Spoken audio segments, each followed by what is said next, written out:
Hello बच्चों, Gurukul class 10th में आपका स्वागत है। आज हम लोग क्लास 10th के आनुवंशिकता चैप्टर के अंतर्गत डार्विन के विकास सिद्धांत या प्राकृतिक चयन के सिद्धांत के बारे में पढ़ेंगे।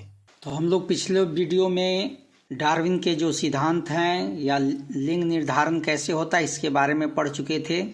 अब हम लोग जो पढ़ने वाले हैं वह जीव विकास से संबंधित है। तो हम लोग जानते हैं कि जीव विकास के संबंध में अनेक सिद्धांत प्रतिपादित किए गए हैं, जिनमें लेमार्कवाद का सिद्धांत है, डार्विनवाद का है, उत्परिवर्तनवाद का है। यह सब तीन को मेन सिद्धांत हैं जीव विकास से संबंधित।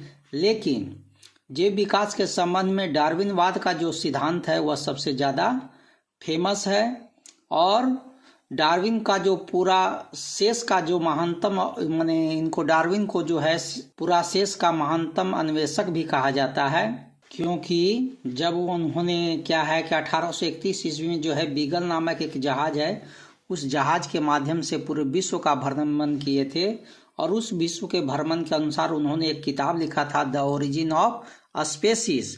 उसी में अपने पूरे अनुभव को उसमें बताए थे, और उनके अनुसार कहना था कि सभी जीवों में प्रचुर संतानोत्पत्ति की क्षमता होती है, और हर जीव जो है संतान की उत्पत्ति करता है, लेकिन वह संतान जब जीवन में आता है तो उसके लिए उसको संघर्ष भी करना पड़ता है।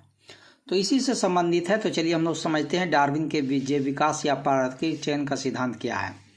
तो डार्विन के अनुसार जो जीवधारी सर्वोत्तम अनुकूली लक्षणों को धारण कर पाता है। अनुकूली लक्षण का मतलब हुआ कि वह उसके अनुसार परिवर्तित हो गया, तो जीवन के संघर्ष में वही जीवित बचता है। वे जीवधारी ही जीवित बचते हैं जो योग्यतम हो। डार्विन के अनुसार प्रकृति ऐसे ही जीव का वर्ण या चयन करती है तथा ऐसे जीव और उनके वंशज ही जीवित रहते हैं। तो यही प्राकृतिक चयन का सिद्धांत था डार्विन का।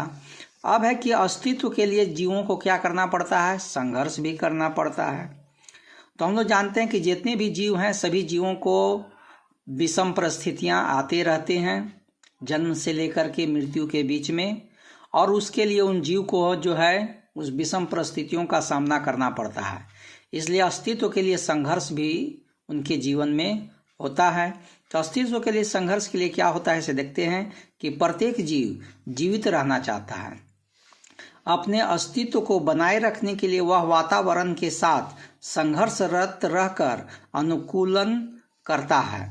वह पोषक पदार्थों, आवास, जल, वायु आदि को प्राप्त करने एवं शत्रुओं से बचने के लिए अन्य जीवों से प्रतियोगिता करता है, जो एक संघर्ष का रूप ले लेती है।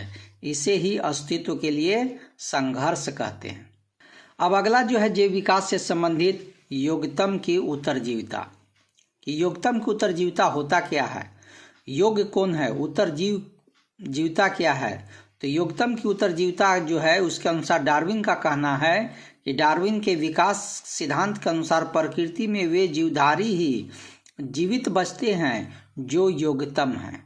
योग्यतम मतलब प्रतिकूल परिस्थितियों का सामना करने में सक्षम होते हैं, जिनके अंदर विषम परिस्थितियों को सहने के लिए पर्याप्त अनुकूलन हो।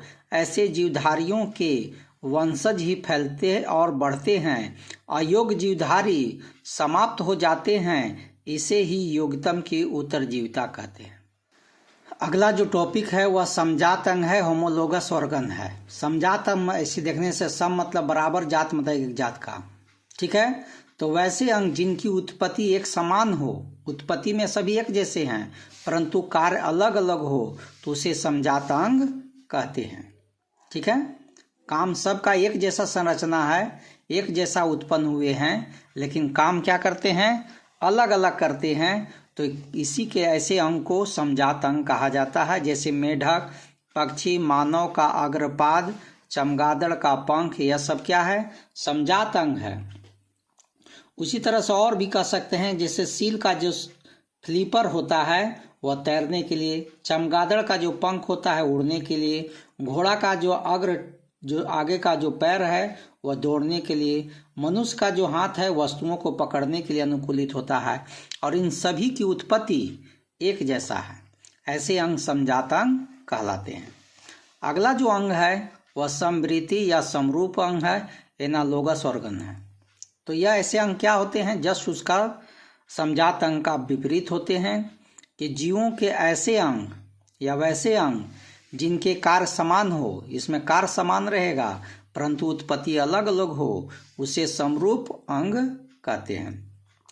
तो समजात अंग का जस्ट इसका उल्टा है। जैसे चिड़िया का पंख, चमगादड़ का पंख, कीट का पंख, इस सब पंख का क्या काम है? उड़ने का काम है, लेकिन उनकी उत्पत्ति जो है अलग अलग है। काम तो सबका एक है लेकिन उत्पत्ति क्या है?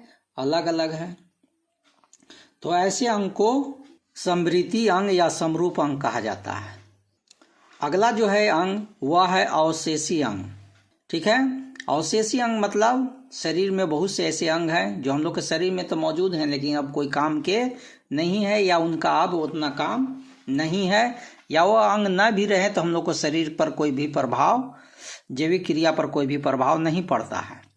तो जीवों के ऐसे अंग जिनमें काफ़ी समय पहले कार्य किए जाते थे, जिनसे काफ़ी समय पहले कार्य किए जाते थे परंतु धीरे धीरे उन अंगों की उपयोगिता नहीं रह गई, उसे अवशेषी अंग कहते हैं। जैसे मानव में वर्मी फॉर्म अपेंडिक्स, हम लोग के शरीर के जो अंदर अपेंडिक्स है, ठीक है, वो अपेंडिक्स का भी ऑपरेशन होता है। उस अपेंडिक्स का ऑपरेशन, अपेंडिक्स को काट करके भी हटा भी दीजिएगा, ठीक है, बड़ी आंत का जो लास्ट छोर के पास रहता है तो उसको इससे कोई फर्क पड़ता नहीं है। जैसे बाह्य कान की पेशियाँ, पूंछ कशेरुक आदि, यह सब क्या है? हम लोग शरीर का अवशेषी अंग है जो आज के डेट में इसकी कोई उपयोगिता नहीं रह गया है। तो ऐसे अंग अवशेषी अंग के अंतर्गत आते हैं। ऐसे मनुष्य में लगभग 100 अवशेषी अंग पाए जाते हैं लेकिन हम लोग कुछ ही अंग के बारे में जिक्र किए हैं। अगला जो टॉपिक है वह है जीवाश्म। जीवाश्म जिसको फॉसिल भी कहा जाता है। जीवाश्म मतलब जीवों का अंश, ठीक है, जो जीव पहले थे, ठीक है, या पृथ्वी पर मौजूद थे लेकिन उसका कुछ थोड़ा बहुत अब मृत्यु के बाद उसका थोड़ा बहुत अंश बचा हुआ है और या उसका कोई चिन्ह या पहचान बचा हुआ है, उसका छाप बचा हुआ है, तो ऐसी स्थिति को जीवाश्म कहा जाता है। तो कहता है कि मिट्टी या चट्टानों में जीवों के लंबे समय से दबी आकृति, शरीर के अवशेष या उनके कठोर अंगों के चट्टानों पर मिले चिन्ह को जीवाश्म कहते हैं। अब जीवाश्म क्या होता है? जीव विकास में किस तरह से सहायक होता है, जीव विकास के अध्ययन में किस तरह से करता है, और जीवों का जीवाश्म का जो अध्ययन किया जाता है उसको जीवाश्म विज्ञान कहा जाता है। अब जीवाश्म विज्ञान जो है, जीवाश्म जो है जीव विकास की प्रक्रिया में समझने में या किस तरह से संबंधित है, इसका भी आंसर यहाँ पर दिया हुआ है। कह रहा है कि जीवाश्म जैविक विकास की प्रक्रिया को समझने में सहायक है। जीवाश्मों से जीवों के पूर्वजों को खोजने, पहचानने या विकास की परिस्थितियों की जानकारी प्राप्त करने में सहायता मिलती है।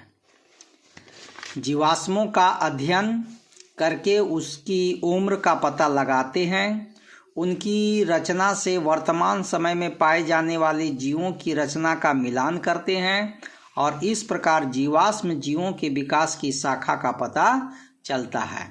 मतलब इसमें कहना चाह रहा है कि जीवाश्म का जो अध्ययन होता है वर्तमान जीव और इस तरह के जो पूर्व पहले के जीव थे, दोनों के बीच में जो संबंध है उसको देखा जाता है और देखा जाता है कि आज के जो यह जीव है इसी का पूर्वज पहले के जीव हैं। जैसे आज के डायनासोर है तो डायनासोर का भी स्ट्रक्चर देखिएगा, या आज जो प्रेजेंट में जो मौजूद जो जीव हैं, गो हो गया, छिपकली हो गया, यह सब तरह के जीव भी जो हैं उसी के पूर्वज हैं। तो यह सब आपको जीव विकास से संबंधित पता चलता है और जीवाश्मों से इसका जीव विकास का क्या संबंध है इसको हम लोग जाने। तो यह चैप्टर यहीं तक था आपका सिलेबस के अनुसार, यह कंप्लीट हो गया। तब तक के लिए जय हिंद, जय भारत। हम लोग अगला वीडियो में फिर मिलेंगे।